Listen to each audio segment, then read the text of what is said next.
Edu Marathi चॅनल्सच्या व्ह्यूवर्सना सप्रेम नमस्कार। आताची जी बातमी येते आहे ती अभियांत्रिकी जी काही प्रवेश प्रक्रिया सध्या सुरू आहे त्यामध्ये जे बदल झालेले आहे त्या संदर्भाची आहे। संपूर्ण व्हिडिओ आपल्याला बघायचाच आहे, परंतु तत्पूर्वी हा व्हिडिओ तुम्ही जर यूट्यूब शॉर्ट्सवर बघत असाल तर पटकन खालील दिलेल्या लिंकला क्लिक करून संपूर्ण व्हिडिओ बघण्यासाठी यायचे आहे। त्यापूर्वी अजून एक गोष्ट मला अशी सांगावीशी वाटते की हे चॅनल आपल्याला बऱ्याचशा शैक्षणिक बातम्या आपल्यापर्यंत पोहोचवत असतं, त्यामुळे आताच या चॅनलला सबस्क्राईब करून आम्हाला सहकार्य करायचे आहे अशी विनंती। तर चला सुरुवात करूया संपूर्ण बातमीला। राज्यात अभियांत्रिकी, hotel management and catering, surface coating technology, वास्तुकला, औषध निर्माण शास्त्र प्रथम वर्ष पदविका अभ्यासक्रमाच्या प्रवेशासाठी 3 ऐवजी 4 केंद्रीय प्रवेश फेऱ्या म्हणजेच कॅप राऊंड होणार आहेत। या अभ्यासक्रमाच्या प्रवेश नियमावलीत बदल केला गेला आहे। शैक्षणिक वर्ष 2025-26 पासून नव्या सुधारित नियमावलीनुसार प्रवेश प्रक्रिया राबवली जाणार आहे असे उच्च व तंत्र शिक्षण विभागाने स्पष्ट केले आहे। तर आता ही बातमी आपल्याला सविस्तर बघायचीच आहे, परंतु तत्पूर्वी मी पुन्हा आठवण करून देतो, आत्ताच आपल्या चॅनलला सबस्क्राईब करा जेणेकरून पुढील काही ज्या अपडेट असतील त्या देखील तुमच्यापर्यंत पोहोचवण्याचा आमचा प्रयत्न असेल। बघा तर एक डिटेलमध्ये आपण ही बातमी बघूया। अखिल भारतीय तंत्र शिक्षण परिषद, फार्मसी काउन्सिल ऑफ इंडिया आणि वास्तुकला परिषद यांच्या अंतर्गत असणाऱ्या पदविका अभ्यासक्रमाच्या विविध शिक्षण संस्थांमधील प्रवेशासाठी नियमावलीत बदल लागू केलेले आहेत।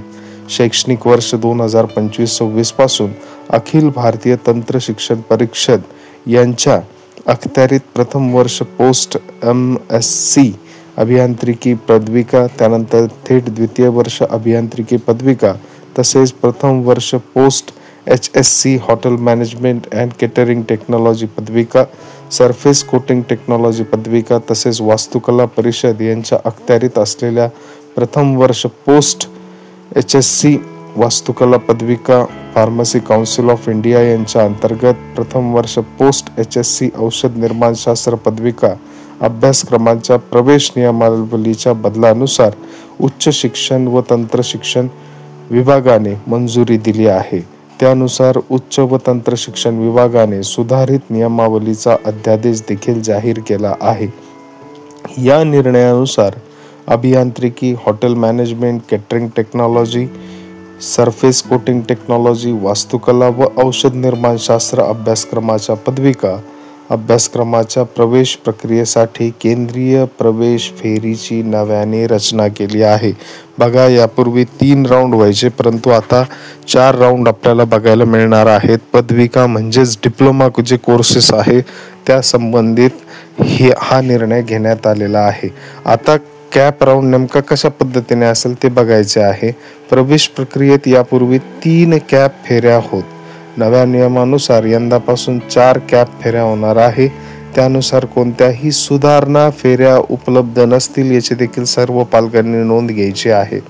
प्रवेश फेरीत दुसऱ्या व तिसऱ्या आणि चौथ्या फेरीसाठी पात्र विद्यार्थ्यांना पुन्हा एकदा ऑनलाईन प्राधान्यक्रम भरण्याची किंवा त्यात बदल करण्याची मुभा मिळणार आहे।